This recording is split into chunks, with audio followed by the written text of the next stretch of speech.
பிரியமானவர்களே, இன்றைய காலை பொழுதிலும் கூட இது வானத்தின் வாசல் ஊழியத்தின் மூலம் உங்களை சந்திப்பதில் கர்த்தருக்குள் மிகுந்த சந்தோஷம் அடைகிறேன். அநேக ஆயுதங்கள் எனக்கு விரோதமாய் எழும்பி நிற்கிறது. அநேகருடைய வீணான பேச்சுக்கள், அநேகருடைய வீண் விவாதங்கள், அநேகருடைய எளிச்சொற்கள் என்னை நோக்கியே அம்பு போல் குத்தப்பட்டு கொண்டிருக்கிறதே. நான் என்ன செய்வேன் என்று தேவ சமூகத்தை நோக்கி பார்த்து கொண்டிருக்கக்கூடிய அநேக ஜனங்கள் உண்டு. ஆண்டவர் அந்த ஜனங்களை பார்த்து சொல்லுகிறார், என்னுடைய பிள்ளைகளுக்கு விரோதமாய் அந்நியர்கள் ஏவி விடக்கூடிய அக்கினி அஸ்திரங்கள் எதுவும் வாய்க்காதே போகும் என்று இன்றைய காலை பொழுதில் ஒவ்வொரு குடும்பங்களையும் பார்த்து ஆண்டவர் வாக்கு கொடுத்து கொண்டிருக்கிறார்.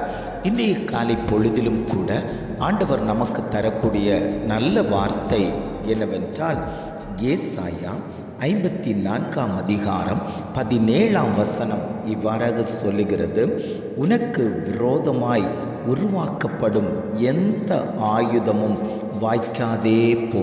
வசனம் இவ்வாறாக சொல்லுகிறது, உனக்கு விரோதமாய் உருவாக்கப்படும் எந்த ஆயுதமும் வாய்க்காதே போகும்.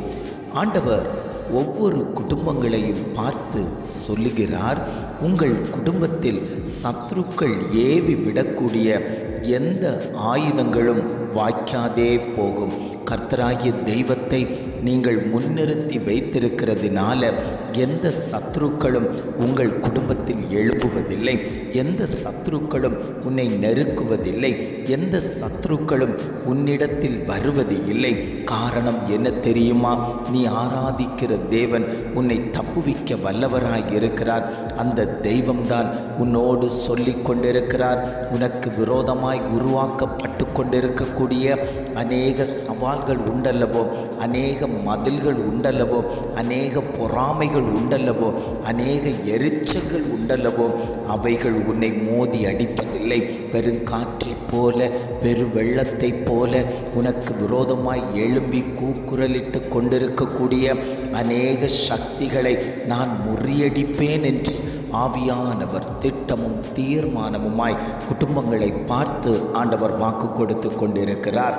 உங்கள் குடும்பங்களுக்கு விரோதமாய் சத்ருவானவன் எதிரிடையாய் நின்று கொண்டு, நான் அழிப்பேன், விடமாட்டேன், உன்னை துரத்துவேன், வெட்டுவேன் என்று சொல்லி கொண்டிருக்கும் போது தெய்வமாகிய கர்த்தர் உனக்கு முன்பாக நின்று உன்னை எவரும் சேதப்படுத்தாதபடிக்கு நான் உன்னை அக்கினி மதிலாய் கோட்டையும் அரணுமாய் நான் உன்னை பாதுகாப்பேன் என்று ஆவியானவர் வாக்கு கொடுத்து கொண்டிருக்கிறார். தாவீதுக்கு விரோதமாய் அநேகர் எழும்பினார்கள். தன் சொந்த மாமனாரே தனக்கு விரோதமாய் பகைஞனாய் எழும்பி தாவீதை நெருக்கி கொண்டிருந்த போதிலும், ஒரு விசை ஈட்டியை வைத்து எறிந்த போதிலும் கூட கர்த்தர் அவனோடு கூட இருந்து அவனை பாதுகாத்து எந்த அம்புகளும் எந்த ஈட்டிகளும் அவன் மேல் பாயாதபடிக்கு கர்த்தர் பாதுகாக்க காரணம் என்ன தெரியுமா? தாவீதின் மேல் கர்த்தர் அவனுக்கு ஊற்றி கொடுத்த அபிஷேகம்தான் அவனை பாதுகாத்து கொண்டது.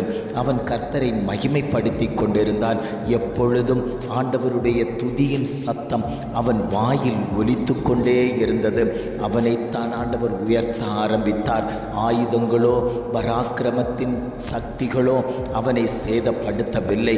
எந்தவித சத்ருக்கள் எழும்பி வந்த போதிலும் கர்த்தர் அதை எல்லாவற்றையும் முறித்துவிட்டு, தாவீது என் இருதயத்துக்கு ஏற்றவன் என்று சாட்சி கொடுக்கக்கூடிய அளவில் கர்த்தர் அவனோடு கூட இருந்தாரேயானால், இன்றைக்கு ஆண்டவர் குடும்பங்களை பார்த்து சொல்லுகிறார், நான் உன்னோடு கூட இருக்கிறேன். தாவீதோடு கூட இருந்தேன் அல்லவா? தானியேலோடு கூட இருந்தேன் அல்லவா? யோசேப்போடு கூட இருந்தேன் அல்லவா?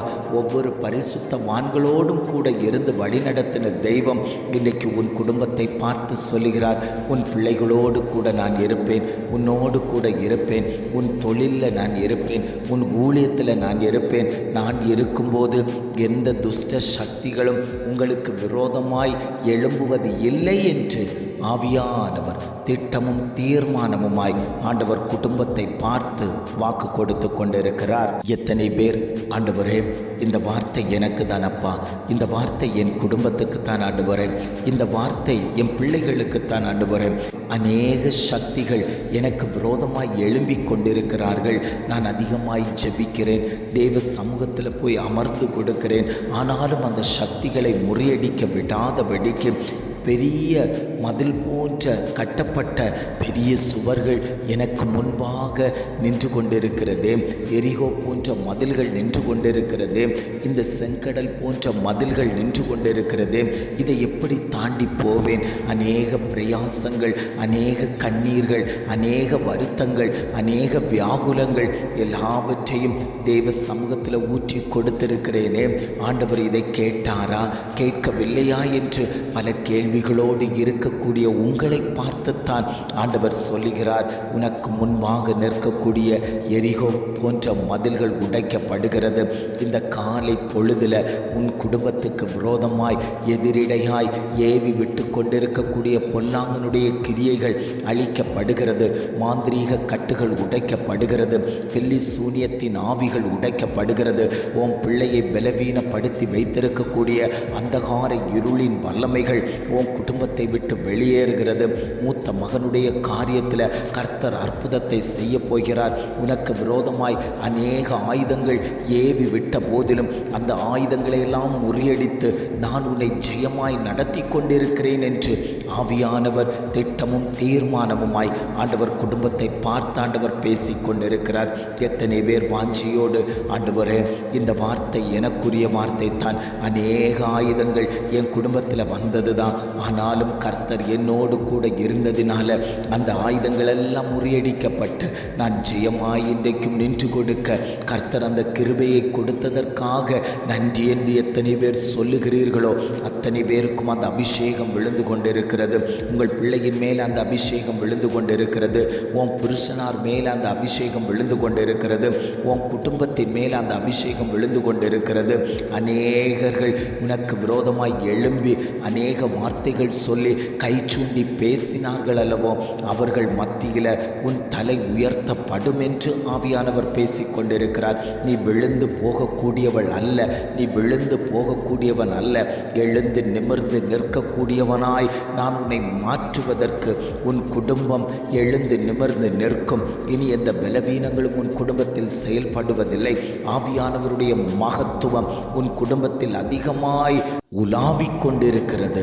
ஆண்டவர் சொல்லுகிறார், நான் உலாவும் போது பல அலங்கங்கள் இடிக்கப்படும், பல அஸ்திபாரங்கள் அசைக்கப்படும், இனி சத்துருவானவன் உன் குடும்பத்தில் ஜெயம் எடுப்பது இல்லை என்று ஆவியானவர் திட்டமாய் தீர்க்க தரிசனமாய் வாக்கு தத்தமாய் உங்களோடு கூட ஆண்டவர் பேசிக்கொண்டிருக்கிறார். ஜெபிக்கலாமா?